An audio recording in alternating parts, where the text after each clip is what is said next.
네, 감사합니다. 우리 삶은 항상 반복되는 것 같습니다. 하나님께 은혜를 받아서 잘 살다가도 어느 순간 넘어지고 자책하고 그러고 있는 것 같습니다. 하지만 하나님께서는 언제나 우리를 바라보시고 기다려주시고 위로해 주십니다. 그 하나님의 시선을 느꼈으면 좋겠습니다. 우리 그 시선을 느끼면서 주님의 시선 찬양하도록 하겠습니다.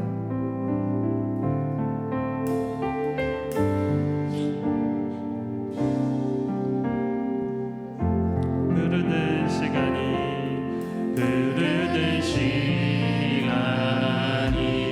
한숨만 남기고 반복된 실패 속 지쳐갈 때 내 맘의 소망이 눈물 조각될 때 내 곁에 다가와 다시 한번 흐르는 시간이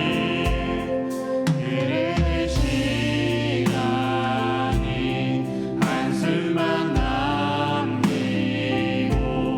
반복된 실패 속 지쳐갈 때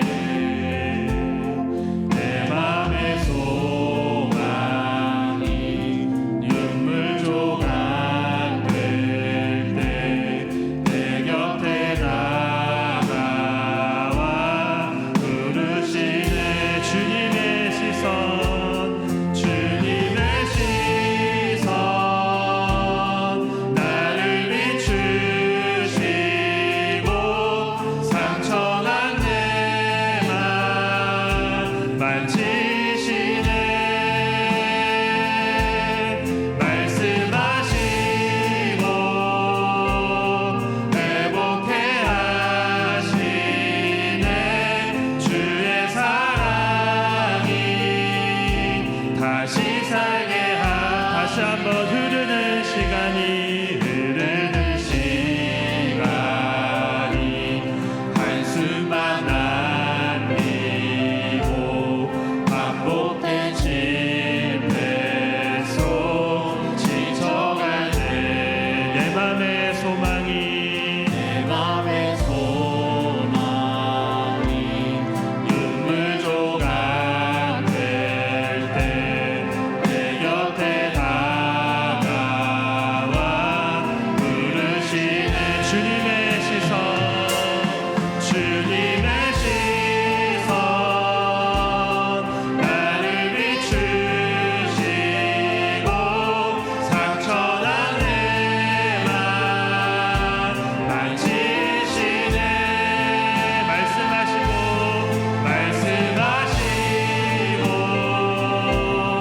회복해 하시네.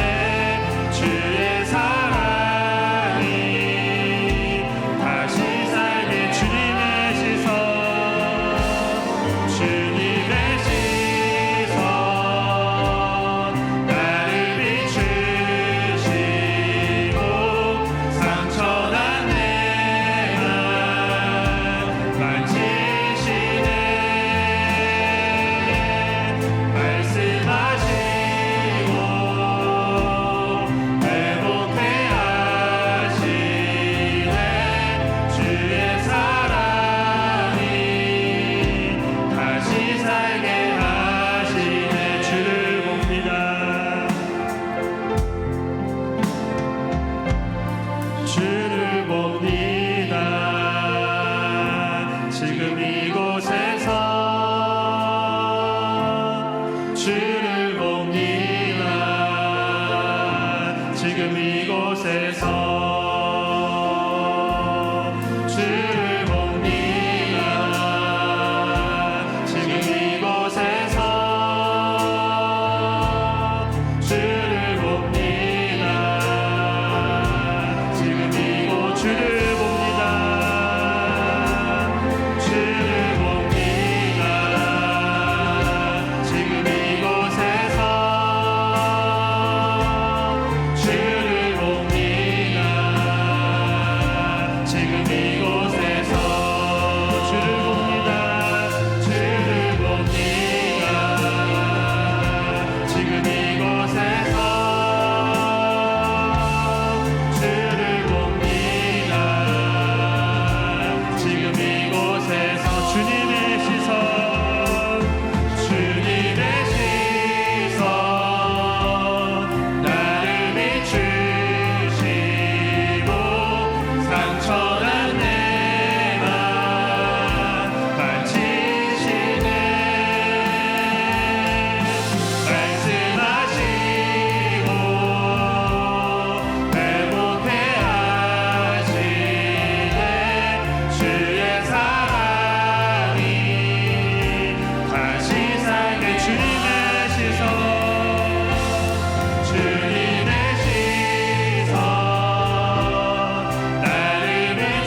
주님의 시선을 느끼고 체험하고 계십니까?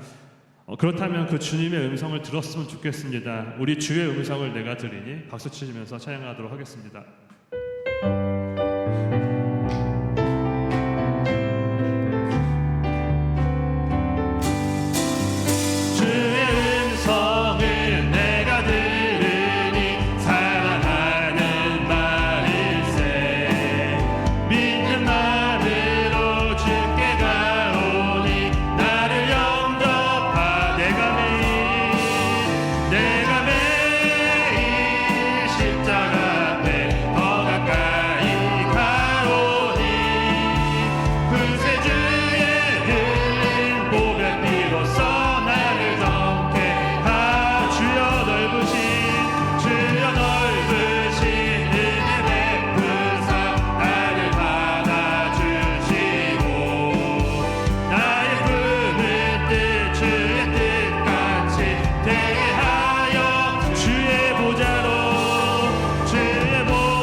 우리 구세주에 흘린 보배 피로써 나를 정케 하신 주님을 찬양했으면 좋겠습니다. 우리 꽃들도 찬양하도록 하겠습니다.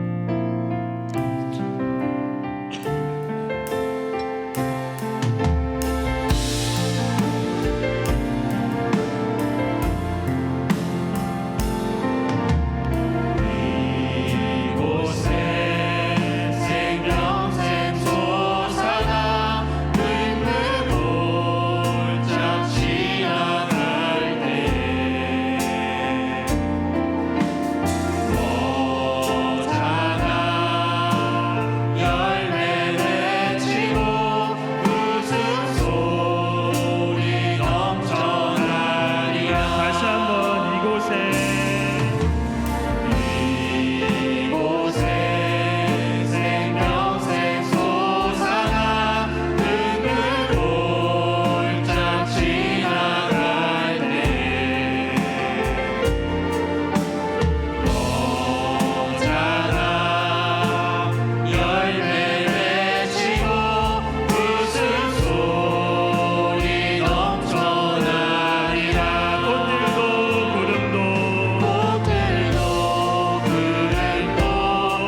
주님께서는 언제나 우리를 바라보고 계십니다. 그 주님의 시선을 느꼈으면 좋겠고 그 주님의 시선에서 주님의 음성을 들었으면 좋겠습니다. 그리하여서 우리가 이 주님을 영원히 찬양했으면 좋겠습니다. 이런 마음을 가지고 예배를 준비하시면서 잠시 기도로 묵상으로 기도하시겠습니다.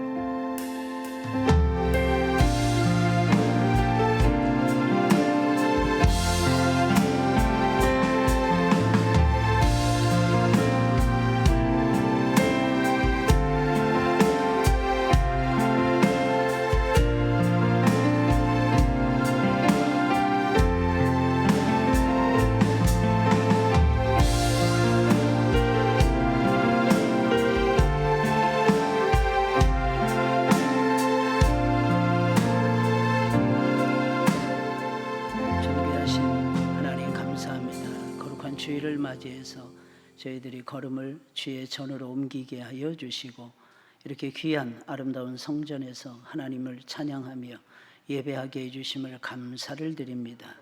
무엇보다 우리의 마음이 주의 임재가 있는 성전이 되게 하옵시고 우리의 마음판에 주님의 놀라우신 은혜와 축복이 새겨지게 하옵소서.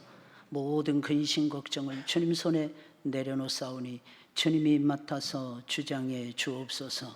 예수님의 이름으로 기도드리옵나이다. 아멘. 다 같이 일어나셔서 개회송 드리겠습니다. 보혈을 지나 개회송 드리겠어요. 보혈을 지나 하나님 품으로, 보혈을 지나 아버지 품으로, 보혈을 지나 하나님 품으로, 보혈을 지나 아버지 품으로, 보혈을 지나 하나님 품으로 한 걸음씩 나가네. 보혈을 지나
존귀하신 하나님 감사합니다. 존귀하신 아들을 보내주셔서 우리에게 존귀한 생명을 잉태하게 하시고 존귀한 삶을 시작하게 하심을 감사를 드립니다. 모든 것이 주님께로부터 왔고 주님으로 말미암아 싸우니 모든 것이 다 주에게로 돌아가게 하옵소서. 영원히 빛나시는 주님을 바라보게 하시고 영원하신 하나님을 위해서 영원하지 않은 것을 기꺼이 내려놓게 하옵소서. 주의 뜻을 이루는 한여름이 되게 하여 주시고 우리의 삶이 이루어지게 하옵소서.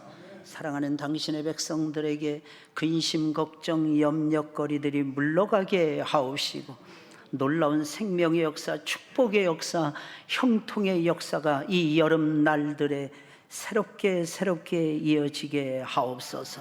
어떤 근심이라도 내려놓게 하시고 어떤 두려움이라도 맡기게 하옵소서. 성부와 성자와 성령의 이름으로 기원드리옵나이다. 아멘. 나는 전능하신 아버지 하나님 천지의 창조주를 믿습니다. 나는 그의 유일하신 아들 우리 주 예수 그리스도를 믿습니다.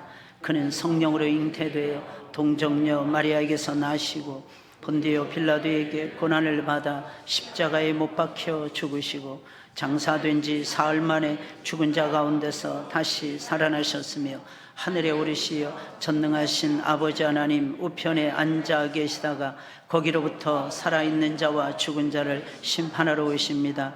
나는 성령을 믿으며 거룩한 공교회와 성도의 교제와 죄를 용서받는 것과 몸의 부활과 영생을 믿습니다. 아멘. 찬송가 365장이에요. 마음속에 근심 있는 사람 365장입니다. 마음속에 근심 있는 사람 주 예수 앞에 다 아뢰라. 마음속에 근심 있는 사람 주 예수 앞에 다 아뢰어라. 슬픈 마음 있을 때라고 주 예수께 아뢰라. 주 예수 앞에 다 아뢰어라. 주의 신분이 무엇이나 근심하지 말고 주 예수께 아뢰라. 눈물 나며 깊은 한숨 쉴 때 주 예수 앞에 다 아뢰어라. 은밀한 죄 내게 있더라도 주 예수께 아뢰라. 주 예수 앞에 다 아뢰어라. 주의 신분이 무엇이나 근심하지 말고 주 예수께 아뢰라. 괴로움과 두려움 있을 때 주 예수 앞에 다 아뢰어라. 내일 일을 염려하지 말고 주 예수께 아뢰라. 주 예수 앞에 다 아뢰어라. 주의 신분이 무엇이나 근심하지 말고 주 예수께 아뢰라. 죽음 앞에 겁을 내는 자여 주 예수 앞에 다 아뢰어라. 하늘나라 바라보는 자여 주 예수께 아뢰라. 주 예수 앞에 다 아뢰어라. 주의 신분이 무엇이나 근심하지 말고 주 예수께 아뢰라. 이 시간에 우리를 대표해서 우리 임장로님 나오셔서 기도 인도해 주시겠습니다.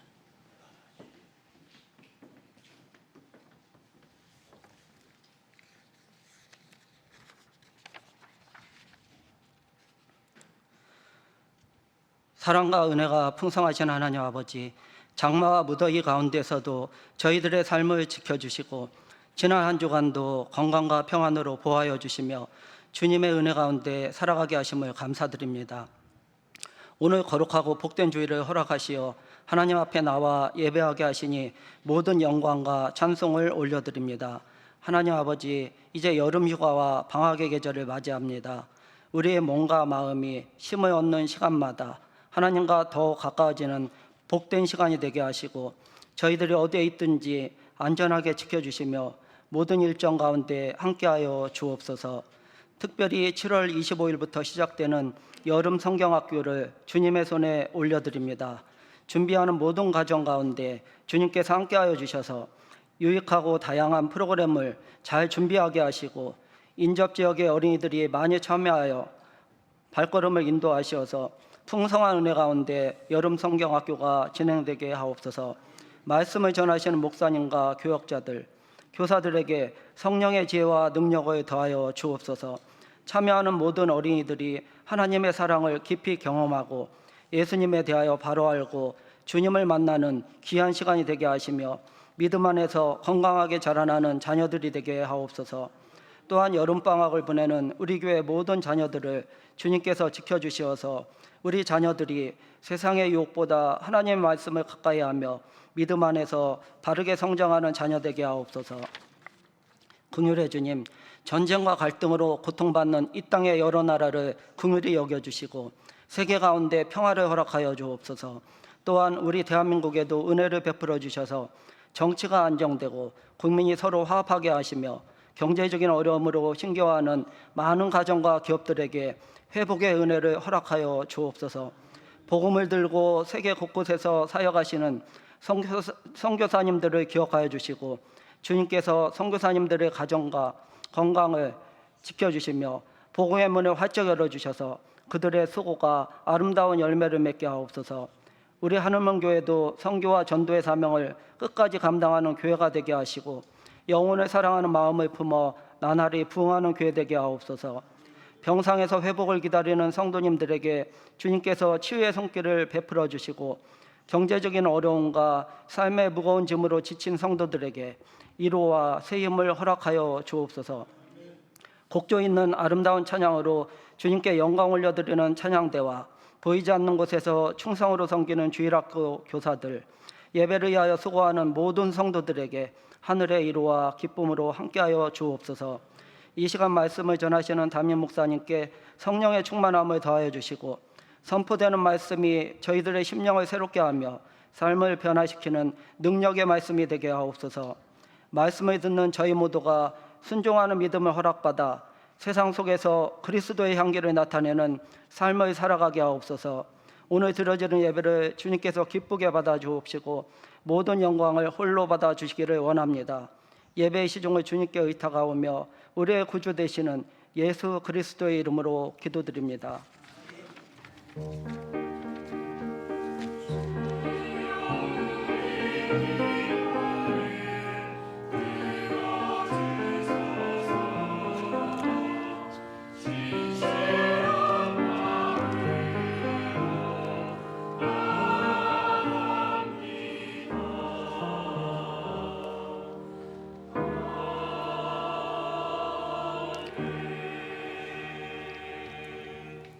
네, 감사합니다. 오늘 은혜 받을 하나님의 말씀은 이사야 51장 1절부터 11절 말씀이에요. 이사야 51장입니다. 1절로 11절까지의 말씀이에요. 제가 한 절 읽고 여러분들이 한 절 읽고 교독하도록 하겠습니다. 의를 따르며 여호와를 찾아 구하는 너희는 내게 들을지어다. 너희를 떠낸 반석과 너희를 파낸 오목한 구덩이를 생각하여 보라.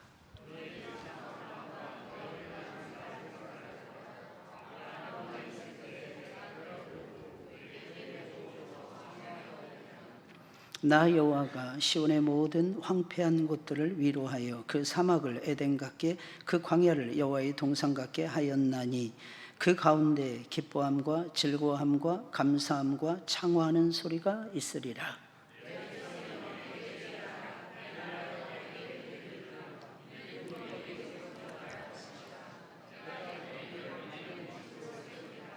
내 공의가 가깝고 내 구원이 나갔은즉 내 팔이 만민을 심판하리니 섬들이 나를 앙망하여 내 팔에 의지하리라.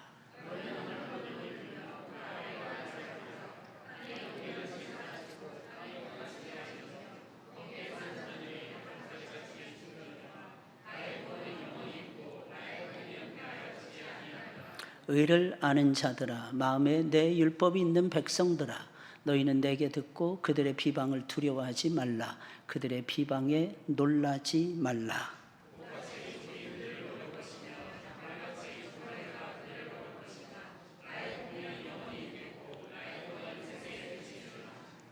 여호와의 팔이여 깨소서 깨소서 능력을 베푸소서. 옛날 옛 시대에 깨신 것 같이 하소서. 라합을 점이시고 용을 찌르신 이가 어찌 주가 아니시며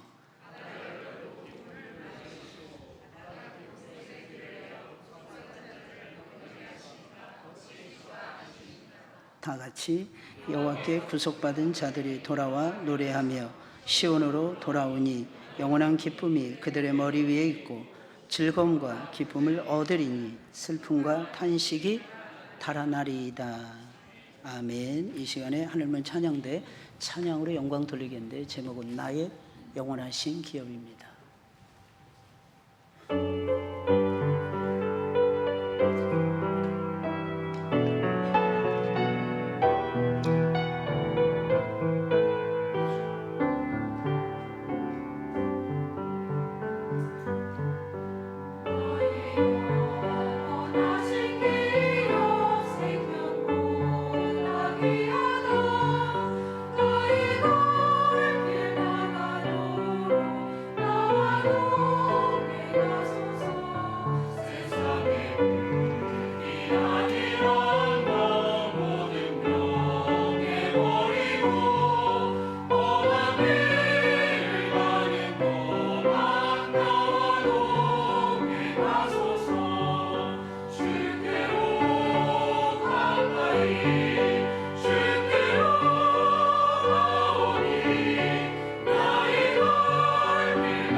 아멘. 아멘.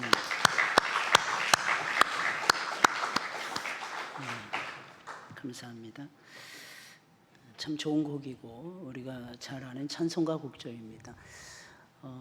근데 이게 완전히 편곡이 이루어졌기 때문에 오히려 더 부르기가 쉽지 않았을 것 같아요. 왜 그러냐면 그 잔상이 남아 있거든요. 옛날의 곡조의 그 잔상. 그래서 어떻게 보면 찬송가 편곡이 부르기가 제일 힘든 것 같아요. 그 잔상을 이기면서 부르신 우리 대원들에게 감사를 드리고 우리 지휘자님께 감사를 드립니다. 박수 한 번 더 쳐주시면. 오늘은 내가 내 백성을 위로하리라. 하나님만이 하나님의 백성을 위로하신다. 이런 내용입니다. 어떤 사람은 자신의 인생이 참 불쌍하고 불행하다라고 생각을 합니다.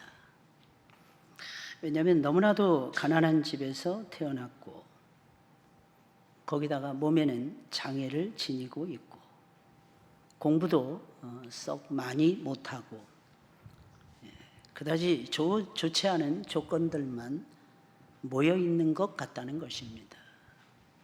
그러니 우리는 스스로를 돌아볼 때에 우리 자신들의 모습만 보게 되면 어쩔 수 없이 치명적으로 불행해질 수밖에 없고 불쌍한 존재가 안 될 수가 없는 것입니다. 그러나 그런 어려움들을 통해서 오히려 그런 장애들을 통해서 내가 예수님을 믿게 된다면, 그리고 하나님의 백성이 되어서 주님의 귀한 일을 감당해내는 일꾼이 된다면, 여러분, 그것은 얼마나 좋은 일인지 몰라요. 여러분, 마치 예수님을 믿도록 하기 위해서 그 모든 시련이 예비된 것 같고, 하나님이 주시는 은혜가 모든 불행을 다 갚아버리고도 남는 것 같습니다. 이것이 하나님이 택한 백성인 시온을 위로하시는 하나님의 아주 독특하고도 어떻게 보면 하나님밖에 할 수 없는 고상하고도 고유한 방식인 것입니다. 그래서 예수 믿는 재미는 뭐냐면, 하나님이 오늘도 나를 위해서 어떻게 고상하게, 고유하게, 정말 유니크하게 역사할 것인가, 역사하시는 그 방식이 때로는 정말 놀랍기만 합니다.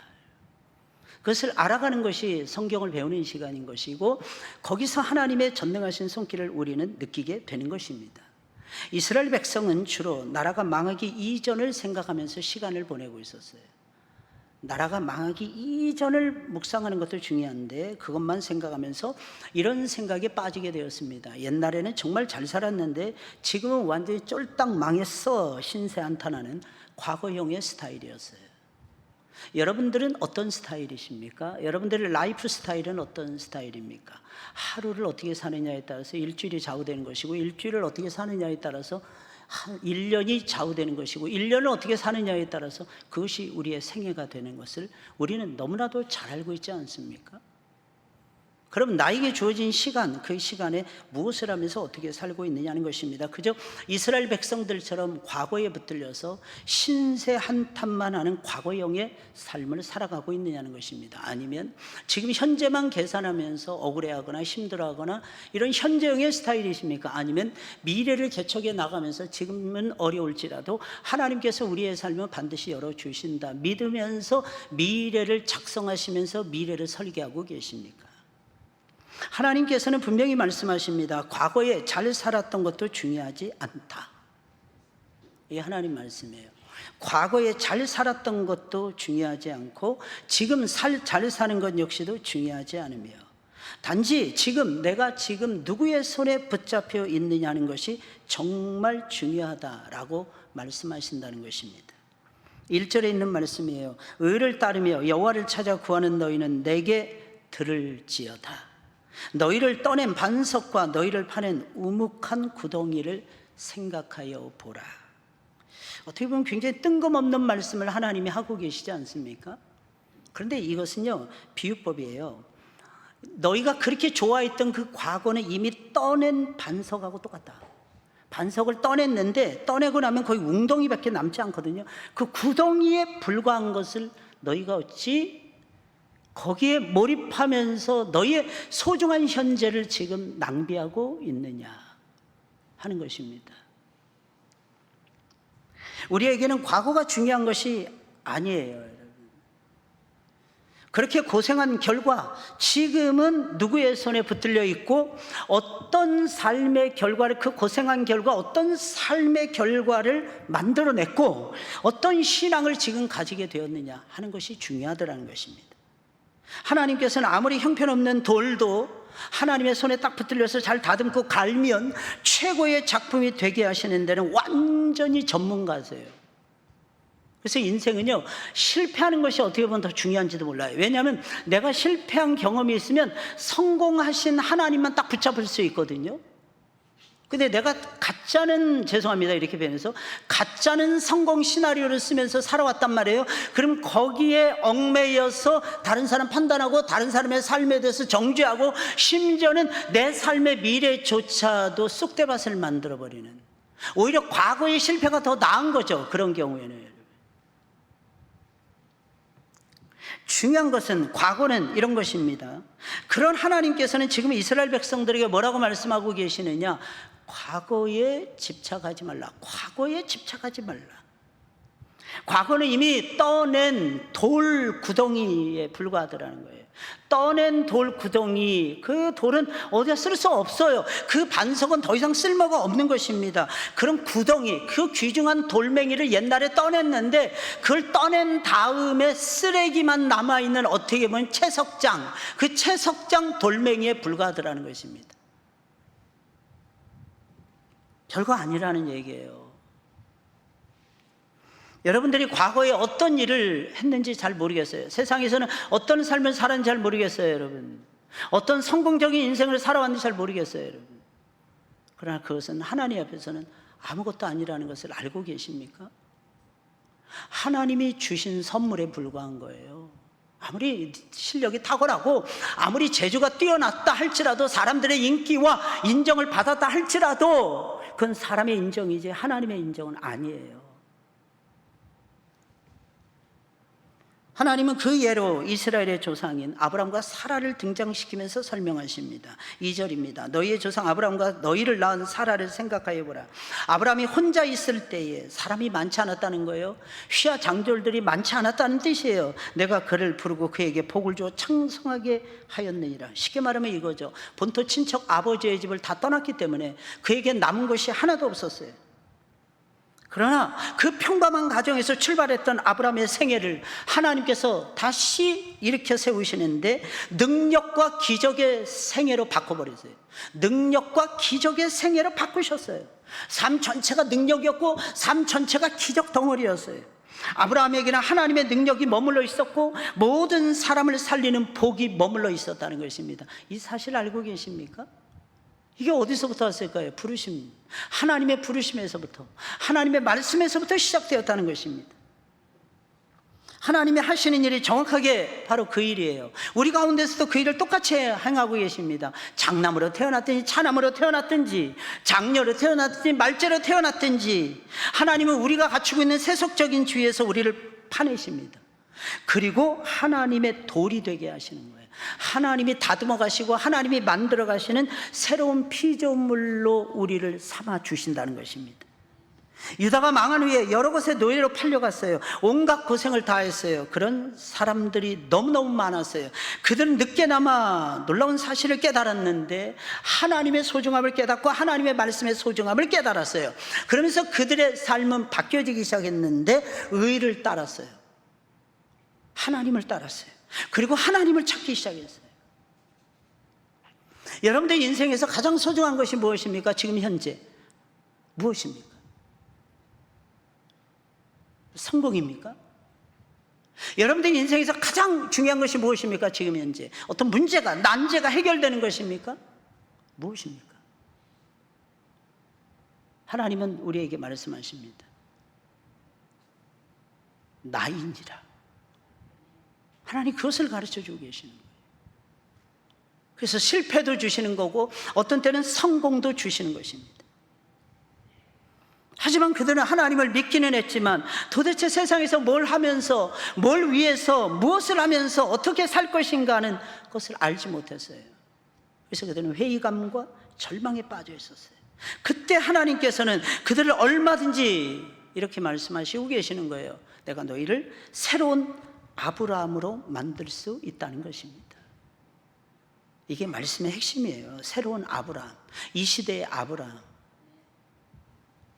근데 우리는 조금만 실패하면 나는 끝났어 이렇게 생각하지 않습니까? 이젠 절망이야. 과연 그렇게 될까요, 여러분? 그건 내 생각이 아닐까요? 이사야 55장에 보니까 하나님 이렇게 말씀하세요. 얘야, 네 생각과 내 생각은 다르단다. 근데 우리는 하나님의 생각과 내 생각이 같겠거니 생각을 너무 많이 해요. 그래서 어떤 잘못된 생각도 하나님이 주신 생각이라고 착각하고 있는 거예요. 그래서 하나님이 기뻐하시는 정도를 버리게 되는 겁니다. 에이, 오늘만 날이야? 이렇게 살아가는 거죠. 오늘만 뭐 소중해? 다 소중하지. 다 소중하죠. 근데 그 말에 함정이 있다는 걸 아십니까? 지금 현재의 가치를 벗게 만드는 거예요. 지금 현재의 가치를 쉽게 판단하고 쉽게 벗어던지게 하는 거 아닙니까, 여러분? 보셔야 됩니다. 흔히 하는 말이 이런 말 아닙니까? 어디에는 하나님은 계셔. 그거 누가 모릅니까? 하나님은 무소부재하신 하나님이신데. 그러면 하나님은 어디서 역사하시는지 알고 계십니까? 이스라엘은 그걸 몰랐어요. 그래서 헤매었어요. 광야에서도 헤매었고요, 애굽에서도 헤매었고요, 가나안 땅에 들어갔을 때 헤맸어요. 왜? 하나님이 어디 계신지 몰랐어요. 하나님의 마음이 어디에 머무르는지 전혀 몰랐어요. 이게 안타까운 현실이었어요. 그때 하나님께서 우리에게 찾아오셔서, 이스라엘 백성들에게 찾아오셔서 하시는 말씀이에요. 내가 너희를 얼마든지 아브라함으로 만들겠다. 이게 믿어져야 되는데, 이게 믿어져야죠. 왜? 체험해 본 적이 있어야지. 그럼 선택해야 되거든요. 짐 엘리엇처럼 에콰도르 선교사로 갔다가 28살에 자신의 목숨을 다 던져냈던 짐 엘리엇처럼 영원한 것을 위해서 영원하지 않은 것은 과감하게 포기할 줄 아는 그런 집념과 혁신과 결단, 이게 있어야 되거든요. 이게 없으면 기업도 나라도 사람도 개인도 어른도 아이도 망합니다. 근데 이걸 몰라요. 지금 내 손에 쥔 것, 이것만 소중한 거예요. 하나님은 놓으라 그랬는데 이거 놓을 줄 몰라요. 왜 놓을 줄 모르는지 아십니까? 영원한 것을 모르니까. 영원하신 하나님을 만나보지 못했으니까. 그는 5명의 친구들과 함께 에콰도르 선교를 떠납니다. 인디언들의 마음을 사로잡기 위해서 비행기를 통해서 어마어마한 물량 공세를 인디언들에게 퍼붓습니다. 그리고 5사람이 내립니다. 그리고 그들에게 복음을 전해요. 그들의 옆구리에는 권총이 채워져 있었다고 합니다. 5명 모두 다. 어떤 친구는 칼에 맞아 죽고, 어떤 친구는 창에 맞아 죽는데, 어떤 친구는 화살에 맞아서 죽는데, 단 한 명도 총을 꺼내서 쏘지 않았다는 거예요. 단 한 발도. 그 자리에서 5명이 다 전사했어요. 그래서 미세스 엘리엇이 그때 딸을 하나 낳고 있었는데, 짐 엘리엇의 와이프였습니다. 사모님이셨어요. 기자들이 묻습니다. 그대의 남편은 실패한 것 같습니다. 어떻게 생각하십니까? 그러자 미세스 엘리엇이 이렇게 얘기합니다. 실패라니요. 우리 남편은 절대 실패하지 않았습니다. 그래서 그가 썼던, 에콰도르로 떠나기 전에 썼던 일기장을 보여줍니다. 나는 내 영혼과 내 몸을 불태우고 싶습니다. 영원하신 하나님을 위해서, 영원한 한 영혼을 위해서 내 영혼과 내 몸을 불사르고 싶습니다. 그러면서 쭉쭉쭉 일기장에 이렇게 써요. 나는 영원한 것을 알고 있습니다. 영원하신 하나님, 영원하신 하나님의 말씀, 영원한 하나님과 함께하는 영혼들을 나는 알고 있습니다. 그 영원한 것을 위해서 나는 영원하지 않은 내 시간, 내 물질, 내 삶의 모든 것을 투자할 것입니다. 기꺼이 내려놓고 기꺼이 선택하면서 영원한 나라를 이루면서 나는 갈 것입니다. 그로부터 몇 년 후에 일어났던 일입니다.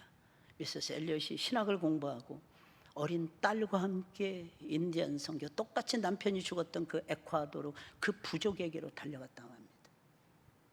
그런데 신기한 건 앞장서서 짐 엘리엇을 죽이고 그의 친구들을 죽였던 그 부족의 추장과 추장의 아들이 제일 먼저 버선벌로 나와서 엘리엇을 안아주는 것이었다고 합니다. 왜 이제 오셨습니까? 우리는 그대의 남편을 통해서 하나님의 사랑과 위대함을 경험했습니다. 우리는 그대가 믿는 하나님, 그대의 남편이 순교하면서 뿌려놓았던 그 핏값으로 이제는 예수님을 믿기를 원합니다. 그리고 나중에 신학이 돼서 선교사들이 되었다고 합니다. 그분들이. 짐 엘리엇은 실패한 것이 아니라 성공했던 것입니다. 무엇이 성공이고 무엇이 실패라고 생각이 되십니까? 새로운 아브라함을 만들어낸다면 그건 성공이 아니겠습니까? 전능하신 하나님 아버지의 손에 붙들리면 성공한 것입니다. 하나님의 사람으로 만들어지기 때문입니다. 사실 집안이 잘 살다가 망한 것이나 그동안 살면서 온갖 고생을 다한 것은 그다지 중요한 문제가 아닙니다. 전혀 문제가 되지 않습니다. 왜? 잃어버린 것보다 더 큰 축복이 우리를 기다리고 있기 때문이에요. 3절입니다. 나 여호와가 시온의 모든 황폐한 곳들을 위로하여 그 사막을 에덴 같게, 그 광야를 여호와의 동산 같게 하였나니 그 가운데 기뻐함과 즐거움과 감사함과 창화하는 소리가 있으리라.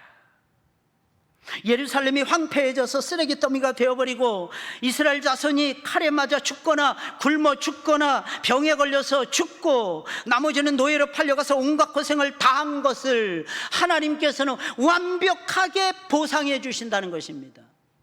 거기에 대한 약속이에요. 그런데 놀라운 사실은 그 완벽하게 보상해 주고도 남는 하나님의 축복은 무엇이냐는 것입니다. 무엇일까요? 그것은 바로 신약으로 건너가야 되는데 바로 하나님 아버지의 예수 그리스도의 성령이십니다. 성령이에요.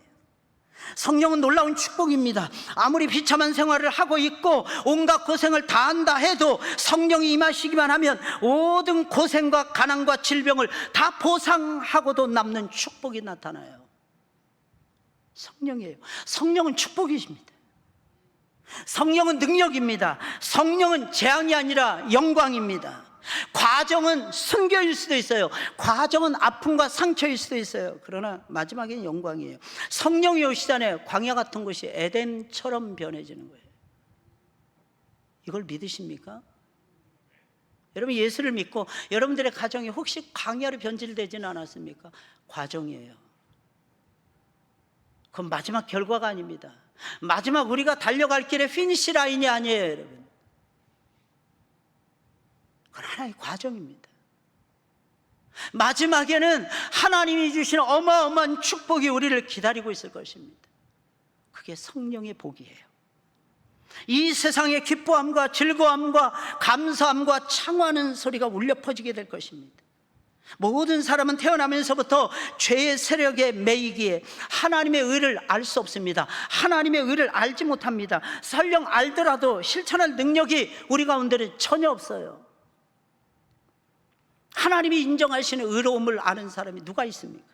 그걸 안다 할지라도 예수님의 능력, 성령의 능력이 아니고서 그것을 제대로 이루어갈 수 있는 사람이 누가 있겠습니까? 이것을 위해서 하나님께서는 영원한 해결책을 세워주신 것입니다. 4절이에요. 내 백성이여 내게 주의하라. 내 나라여 내게 귀를 기울이라. 이는 율법이 내게서부터 나갈 것임이라. 내가 내 공의를 만민의 빛으로 세우리라. 모든 사람에게는 숙명적인 숙제가 하나 있는데 그것은 어떻게 죄의 세력에서 벗어나 자유를 얻느냐, 그리고 하나님의 뜻을 이루느냐, 행하느냐, 하나님 나라를 세우느냐 하는 것입니다. 이것을 위해서 하나님의 아들이 발벗고 나선 것입니다. 율법이 내게서부터 나간다는 것은 율법은 오직 하나님의 말씀은 예수님께로부터만 나간다는 뜻입니다. 그분의 가르침은 사람들의 숨은 탐욕을 드러내요.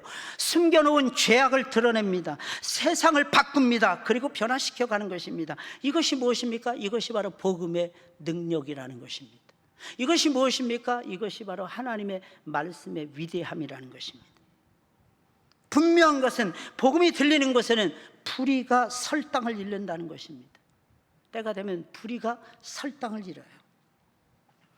부끄러움을 당하게 되어 있다는 것입니다. 불의함은 반드시 복음의 말씀이 선포되고 의의 말씀이 선포되는 곳에는요, 기억하셔야 됩니다. 불의가 설 땅은 없습니다. 이유는 왜 그런 줄 아십니까? 의의 말씀이라는 것은 빛의 말씀이기 때문에 불의는 어둠입니다. 어둠은 빛이 오면 사라질 수밖에 없는 것입니다. 이 사실을 아셔야만 돼요. 분명한 것은 물러가게 된다는 것입니다. 이게 어둠의 생리고요, 불의의 생리인 것입니다. 또한 믿는 모든 자에게는 기억하셔야 되는 것이 있는데 복음으로 말미암은 자유가 주어져요. 복음으로 말미암는 자유. 죄송합니다. 여러분들이 생각하는 자유를 여기서 생각하시면 안 돼요. 복음으로 말미암는 자유라는 것은 옛날에는 죄에 매였는데 죄에서 자유함을 얻는 거예요. 여러분 담배 피우지 마세요를 영어 성경에 보면 영어로 표현된 것은 스모크 프리라고 돼요. 스모킹 프리. 여기는 금연 지역이라는 뜻이에요. 여기선 냄새가 나면 안 된다, 연기가 나면 안 된다는 것입니다. 그럼 죄에서 자유함을 얻는다는 것, 죄에서 자유함이에요. 여러분들이 생각하는 자유함은 내 마음대로 하는 자유함이 아니라는 사실을 기억하셔야 됩니다. 아직도 여러분들은 여러분들 마음대로 하고 싶습니까? 복음으로 말미암는 죄에서의 자유함을 맛보지 못했기 때문입니다. 그런 사람은요, 내 마음대로 하는 것이 아니라 하나님의 뜻대로 행하고자 애를 씁니다. 하루를 살아도 하나님의 뜻대로, 하루를 살아도 단 한 번 예배를 드리더라도 하나님의 뜻 가운데서 예배 드리기를 원하지, 내가 하고 싶은 예배, 내가 드리고 싶은 예배, 그런 예배는 가인의 예배예요. 카인의 예배지 아벨의 예배가 전혀 아닙니다. 아벨의 예배는요, 하나님이 원하시는 대로 드리는 게 아벨의 예배예요.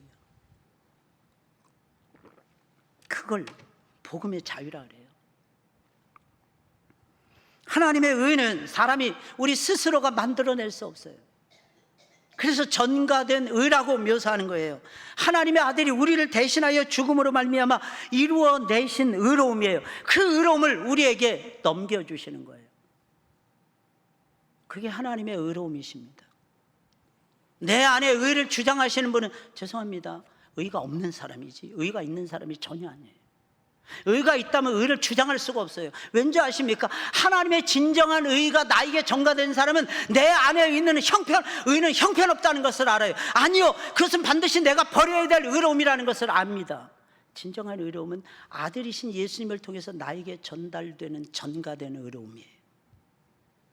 넘겨진 의로움을 얘기하는 것입니다. 그래서 자랑하지 않아요. 자랑할 수가 없어요. 5절입니다. 내 공의가 가깝고 내 구원이 나갔은즉 내 팔이 만민을 심판하리니 섬들이 나를 앙망하며 내 팔에 의지하리라. 섬들이 나를 앙망하여 내 팔에 의지하리라. 이렇게 말씀해 주고 있어요. 누구든지 예수님을 믿기만 하면 하나님 앞에서는 의롭다는 자격을 얻는다는 것입니다. 이건 믿으면 얻는 거지 내가 어떤 것을 행해서 얻는 것이 아니에요. 그러니까 하나님이 주시는 의로움이에요. 실제로는 의인이 아니지만 의인으로 하나님께서 인정해 주시는 것입니다. 천국문은 항상 열려 있어요. 옛날처럼 하늘의 별 따기가 아니에요. 구약시대는 하늘의 별 따기였어요. 그러나 지금은 달라졌어요. 누구나 신청하기만 하면 하나님의 백성이 될 수가 있다는 것입니다. 그럼 이 세상은 어떻게 되는 것일까요? 우리가 생각하기에는 하늘이 영원히 있을 것 같지만 때가 되면 하늘은 연기같이 사라질 것입니다. 해도 달도 별도 사라질 것입니다. 쉽게 말하면 뚜껑이 없는 지구가 될 것입니다. 우주는 날아가 버린 지구로 남는다는 것입니다. 그러면 땅은 어떻게 되는 것일까요? 땅도 옷같이 해지게 된다는 것입니다. 그러니 이 세상을 의지하는 사람은 마지막 때에는 아무것도 건질 수 없을 것입니다. 여기서 또다시 나오는 것이 있습니다. 영원한 것을 위해서 영원하지 않은 것을 포기하는 지혜가 여기서 발휘되는 거예요. 이 세상은 영원하지 않습니다. 아무것도 건지지 못한다는 사실, 이 세상 것을 의지하시고 이 세상 것을 바라시고 이 세상 것을 더 많이 가지려고 하는 순간 죄송합니다, 모든 것이 사라져버린다는 것. 때가 되면 이 세상 것은 하나님께서 하나님의 영광을 위해서 또한 죽어가는 무심령을 하나님 앞에서 건지라고 하나님이 우리에게 수단으로 주신 것에 불과하더라는 것입니다. 그 모든 것은 목적이 될 수 없어요. 내 시간, 내 건강, 내 지혜, 내가 가지고 있는 지식 영원할 수 없습니다. 하나님의 기뻐하시는 뜻을 이루기 위해서 잠시 잠깐 수단으로 하나님 빌려주신 것이기 때문에 시간이 지나면 사라져버리는 것입니다. 6절입니다. 너희는 하늘로 눈을 들며 그 아래의 땅을 살피라. 하늘이 연기같이 사라지고 땅이 옷같이 헤어지며 거기에 사는 자들이 하루살이같이 죽으려니와. 하나님이 세상을 심판하시잖아요. 어떤 일이 벌어질까요? 사람들은 하루살이로 전락해버릴 것입니다. 하루하루 사는 거예요. 하루살이같이 죽는다는 것입니다. 이 지구는 침몰해 가는 배하고 똑같습니다. 침몰해 가는 물속으로 빠져 들어가는 배하고 똑같다는 얘기예요. 사람들은 배의 1등석에 앉아 있으면, 꼭지점에 앉아 있으면 영원히 행복하고 영원히 안전할 것처럼 알지만, 배가 침몰하면 1등석이나 3등석이나 아니 꼴등석이나 물에 빠져 죽는 데는 차이가 전혀 없다는 것입니다. 아세요? 차이가 하나도 없어요. 예수님을 믿지 않고 구원의 도움을 뿌리치고 내 욕심대로 산 사람들은 하나님이 인정하시지 않는다는 것입니다. 하나님으로부터 버림받은 사람들은 영원히 비참한 상태에서 원망하고 미워하고 슬퍼하면서 살게 될 것입니다. 그게 무엇입니까? 그게 어디입니까? 그게 바로 지옥인 것입니다. 이 끔찍하고 이 얼마나 끔찍한 일입니까? 그럼 하나님의 이 놀라운 구원 계획을 아는 우리들은 어떻게 해야 되는 것입니까? 이사야서는 제5복음서라고 말씀드렸어요. 복음이에요. 이스라엘의 멸망, 전 세계의 멸망을 앞에서는 다 다루는 것 같습니다. 그러나 시간이 흘러가면 흘러갈수록 하나님이 자기 백성을 어떻게 구원하시는가, 이방인들을 어떻게 구원하시는가, 건져내시는가, 그 역사적 과정을 그리고 있는 것이 이사야서의 말씀이에요. 그리고 여기서 우리는 얻어야 되는 교훈이 있어요. 이 놀라운 하나님의 구원 계획을 아는 우리들은 어떻게 해야 되느냐는 것입니다. 절대로 죄에 빠져서는 안 된다는 것입니다. 절대로 죄에 빠지지 말아야 되고 끝까지 견뎌내야 돼요. 죄하고의 싸움을 계속하면서 견디고 인내하면서 놀라우신 하나님의 구원에 내가 먼저 동참해야 한다는 것입니다. 내가 먼저예요. 내가 먼저입니다. 7절입니다. 의를 아는 자들아, 마음에 내 율법이 있는 백성들아, 너희는 내게 듣고 그들의 비방을 두려워하지 말라. 그들의 비방에 놀라지 말라. 이상해요. 하나님의 말씀을 선포해주면 백성들이 좋아라 할 줄 알았어요. 근데 웬걸요? 비방하고 원망하고 두려움에 빠지고. 하나님의 심판을 믿지 않는 사람들은 이 세상에 사는 동안에 모든 것을 즐기고 싶고 누려보고 싶어 할 것입니다. 당연하죠.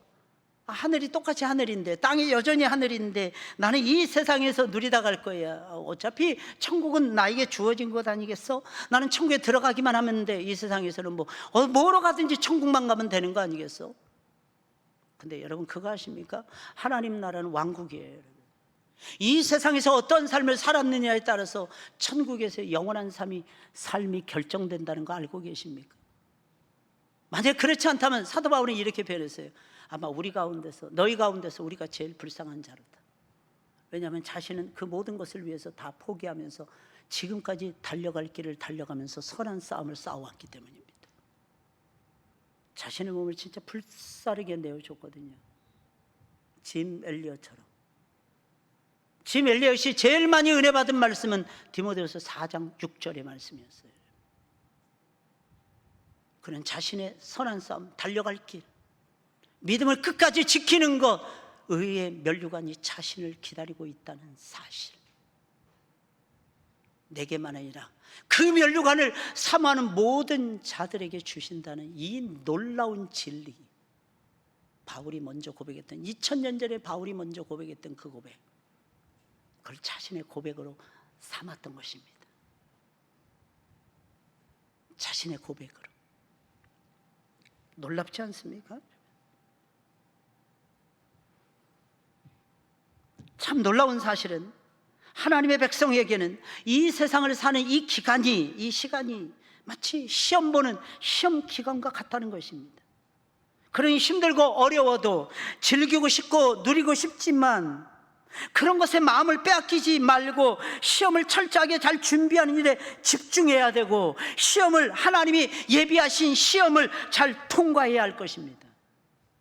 특히 어떤 비방이라도 두려워하지 말아야 되고, 어떤 비방을 받더라도 놀라지 말아야 할 것입니다. 우리 마음에 의가 있고 하나님의 말씀이 있기에 그 말씀에 귀를 기울이며 그 탁월하신 의로움을 추구하면서 따라가야 할 것입니다.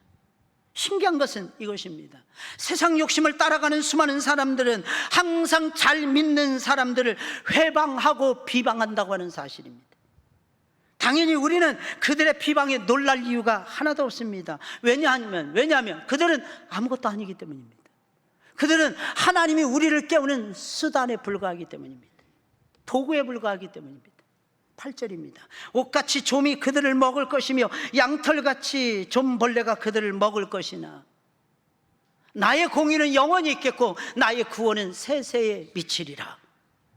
옷은 시간이 지나면 낡아져요. 좀 먹게 되어 있어요. 양털은 벌레를 먹게 되어 있습니다. 그래서 처음에는 화려하지만 나중에는 누더기로 변하는 것입니다. 하지만 하나님의 백성은 완전히 정반대예요. 처음에는 하나님의 백성 아주 작은 생수의 샘인 것처럼 보여집니다. 작은 생수의 샘이 열려요. 너무나도 보잘것없이 보여집니다. 이게 하나님의 백성들의 삶의 특징이에요.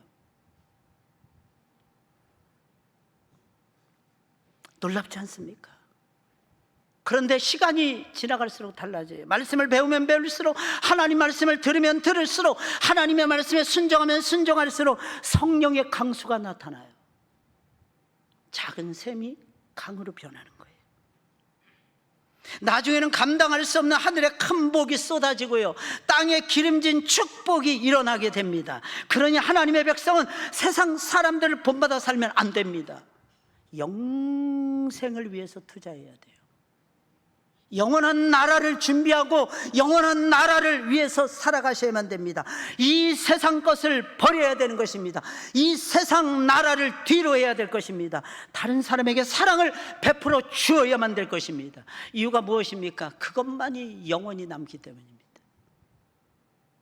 사람을 상대할 때도 어떤 뭔가 얻을까 해서 상대하는 거, 그것 말고요, 그저 주는데 행복하고 그저 나누는데 행복한 그 삶, 어떤 목적을 하게 되면은요, 죄송합니다, 시험에 다 빠져요. 그래서 주님 말씀하신 거예요. 받는 것보다 주는 것이 나으니라. 줄 때가 정말 행복한 거예요. 그것이 영원히 남아요. 하나님께서는 무려 400년 동안 종살이하던 이스라엘 백성들을 건져내셨던 것처럼 지금도 그 탁월하신 능력으로 택한 백성을 구원하십니다. 지금도 여전히 구원은 계속되고 있어요. 9절 10절이에요. 여호와의 팔이여 깨소서 깨소서, 능력을 베푸소서, 옛날 옛 시대에 깨신 것 같이 하소서. 라합을 점이시고 용을 찌르신 이가 어찌 주가 아니시며, 바다를 넓고 깊은 물을 말리시고 바다 깊은 곳에 길을 내어 구속받은 자들을 건너게 하신 이가 어찌 주가 아니시니까. 복음이 외쳐지기만 하면 단 조건은 딱 한 가지입니다. 하나님의 역사, 성령의 강수는 복음의 말씀이에요. 복음이 외쳐지기만 하면 하나님께서는 언제든지 어디서든지 누구에게든지 위대한 구원을 나타내십니다. 이 사실 믿으십니까? 안 되죠. 안 될 때가 있죠. 하나님 붙들라고 안 되게 하시는 거예요. 근데 하나님은 안 붙들고 엉뚱한 걸 잔뜩 붙들고 또 기도하러 가면 이렇게 얘기합니다. 아, 목사님, 기도만 하면 됩니까? 그런 사람들은 기도 안 하더라고요.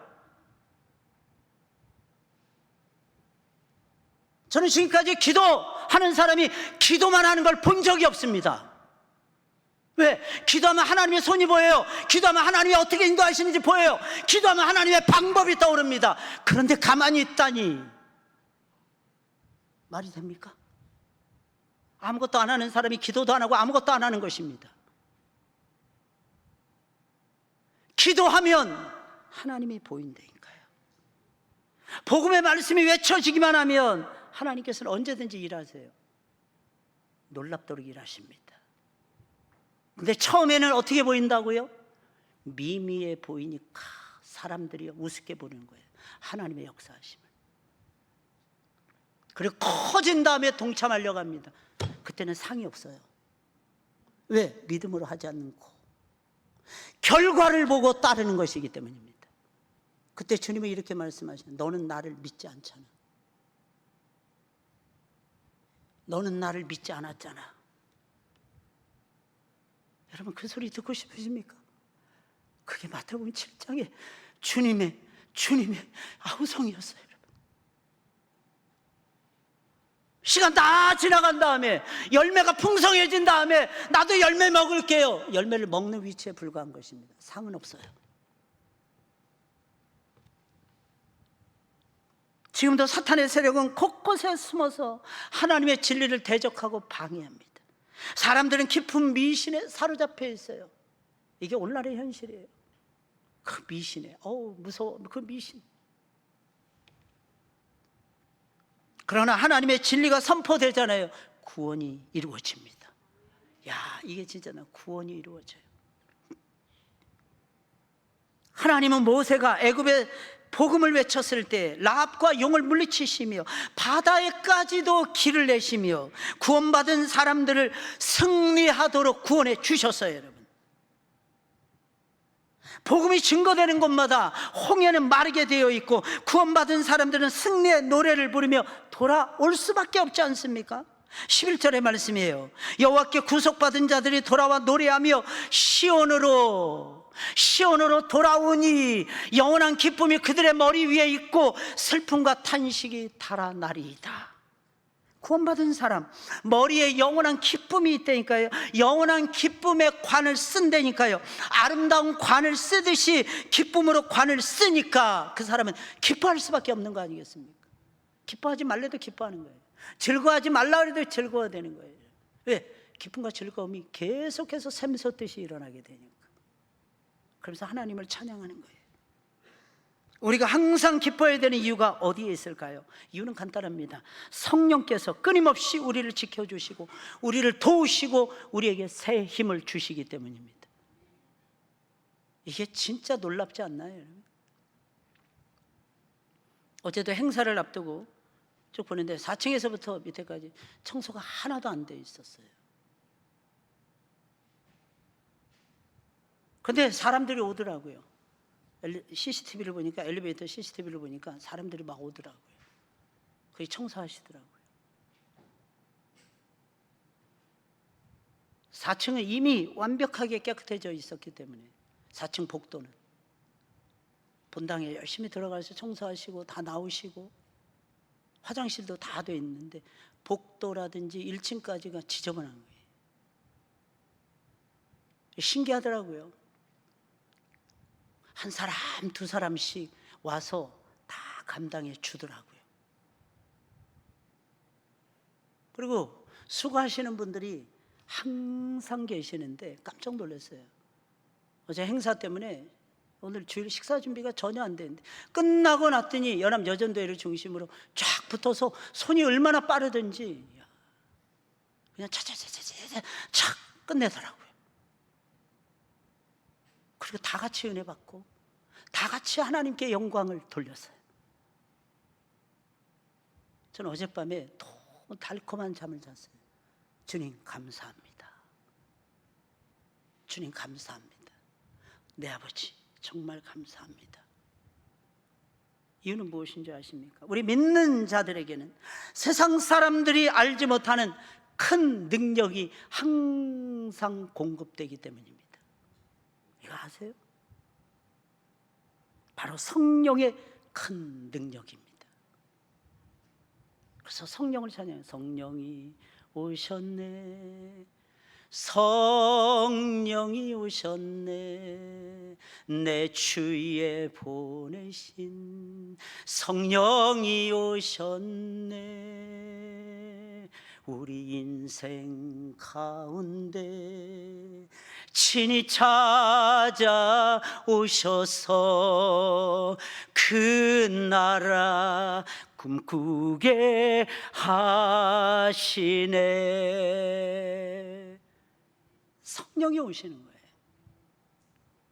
이것은 이 세상의 어떤 보배보다도 비교할 수 없이 큰 능력이며 큰 축복입니다.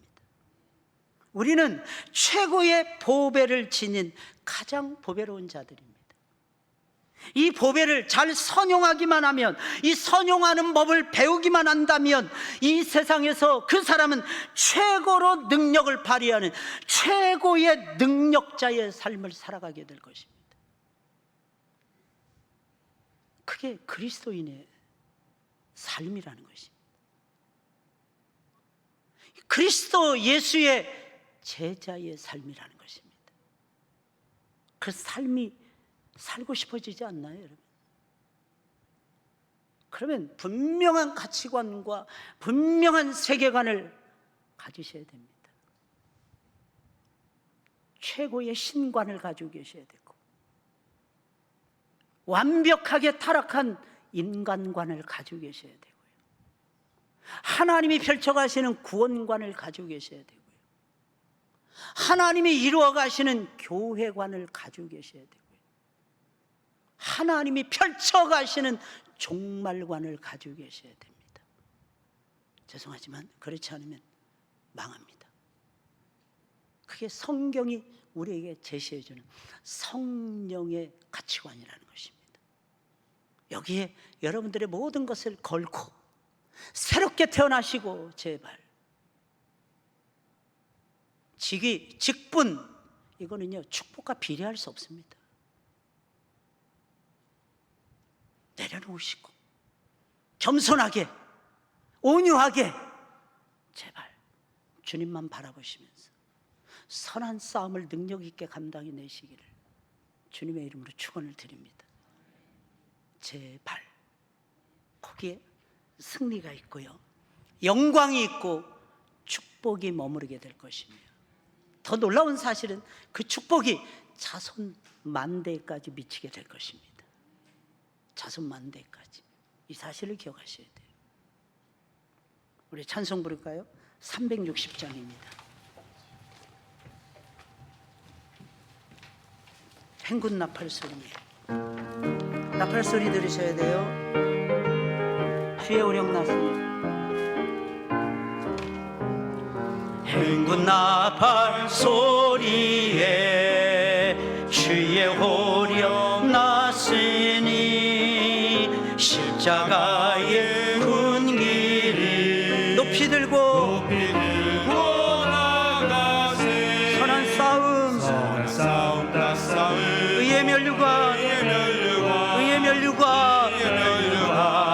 받았으리라. 선한 싸움 다 싸우고 의의 면류관 예루살렘 성에서 면류관 아들이 저 요한강 건너 싸움 마시는 날 의의 면류관 예루살렘 성에서 악한 마귀 권세를 모두 깨쳐버리고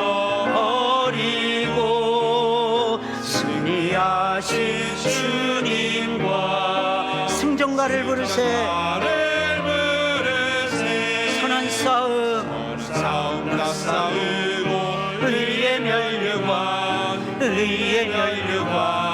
받았으리라. 선한 싸움 다 싸우고 의의 면류관 예루살렘 성에서 아들이 저 요단강 건너 우리 싸움 마치는 날 의의 면류관 예루살렘 성에 달려갈 길 다가고 싸움 모두 마친 후 주와 함께 기쁨은 용산을 얻으리세. 선한 싸움 다 싸우고 의의 면류관 받았으리라. 선한 싸움 다 싸우고 의의 면류관 예루살렘 성에서 면류관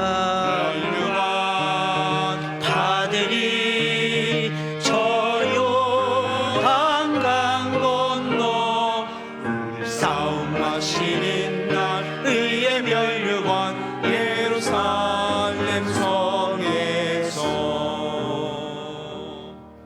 고마우신 하나님 감사합니다. 우리가 빈손 들고 나오지 않고 하나님 앞에 귀하고 복된 예물을 드리게 해주심을 감사를 드립니다. 온라인으로도 동일하게 바칩니다. 기억해 주옵소서. 11조를 드립니다. 11조 액수가 날로 늘어나게 하옵소서.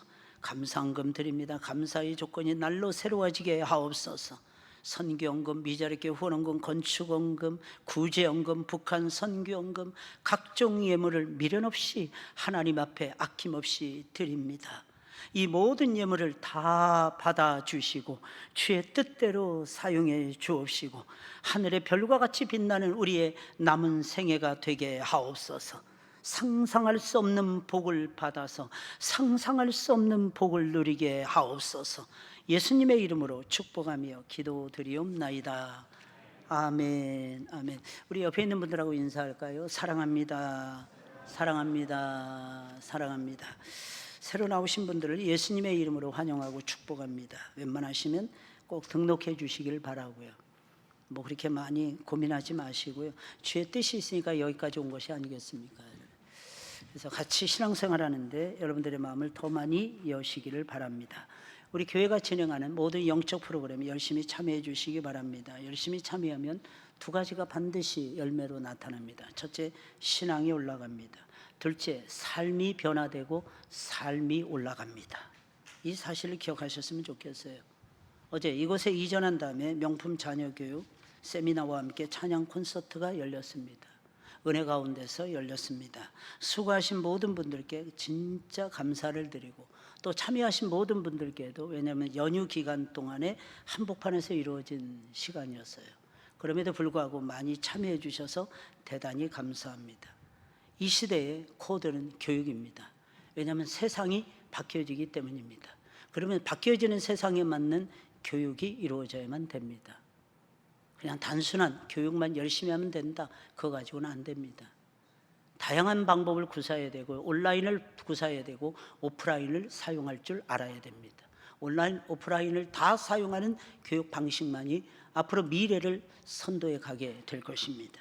그 세계 속에서 제일 중요한 것은 무조건 독서입니다. 책을 읽는 오프라인, 거기다가 온라인까지 장착을 하게 되면 길이 열릴 것이고 그 길을 따라서 우리 아이들은 승승장구하게 될 것입니다. 앞으로 이런 일이 있으면 여러분들 적극적으로 참여해 주시면 대단히 감사하겠고요. 새가족반 모임이 1시 20분에 있습니다. 독수리 전도대 및 청소 봉사가 제3 여전도회가 되겠습니다.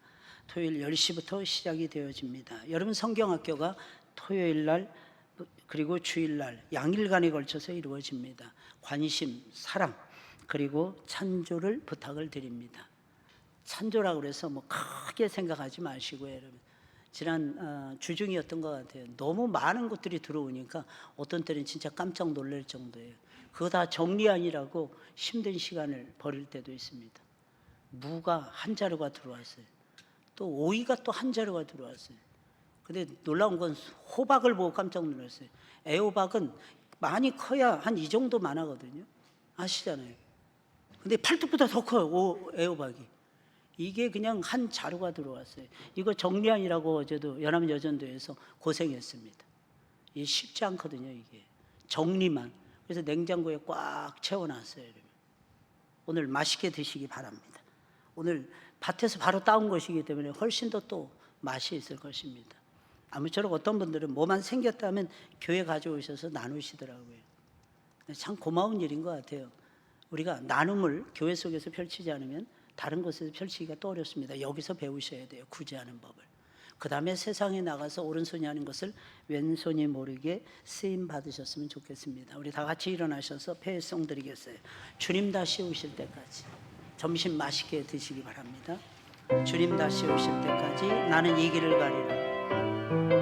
우리 교회는 전교인이 식사를 같이 합니다. 처음 오신 분들도 맛있게 드시고 가시면 좋겠어요. 주님 다시 오실 때까지, 주님 다시 오실 때까지 나는 이 길을 가리라. 좁은 길 나의 십자가 지고 나의 가는 이 길 끝에서 나의 가는 이 길 끝에서 나는 주님을 보리라. 영광의 내 주님 나를 맞아 주시리.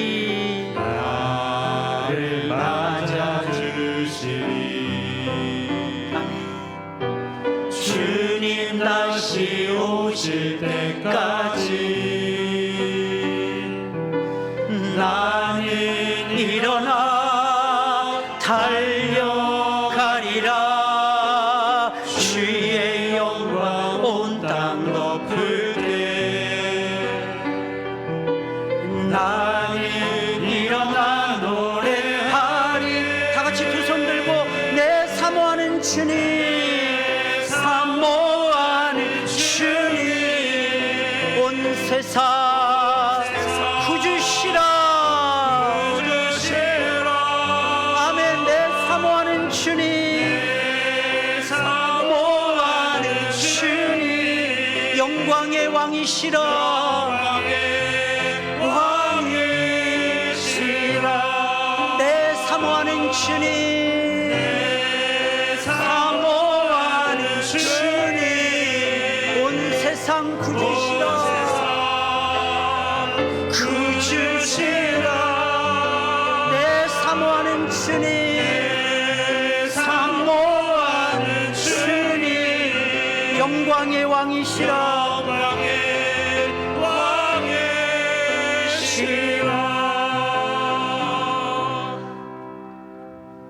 영광의 왕이시 온 세상의 구주가 되시는 우리 구주 예수 그리스도의 은혜와 그 아들을 아낌없이 내어주신 하나님 아버지의 크신 사랑하심과 늘 우리 가운데 임재하시며 우리의 삶을 이끌어 주시는 성령 하나님의 그 고결하신 역사하심이 오늘 귀한 말씀을 받고 내 백성은 내가 위로한다는 주님의 음성을 듣게 하시고 그 음성 앞에 진정 하나님의 위로를 바라면서 결심하는 여기에 모여있는 주의 모든 백성들 머리머리 위에와 저들의 가정 위에 생업 위에 장래 위에 소중한 자녀들 머리머리 위에 이제부터 영원 무궁토록 함께 계실지어다. 아멘.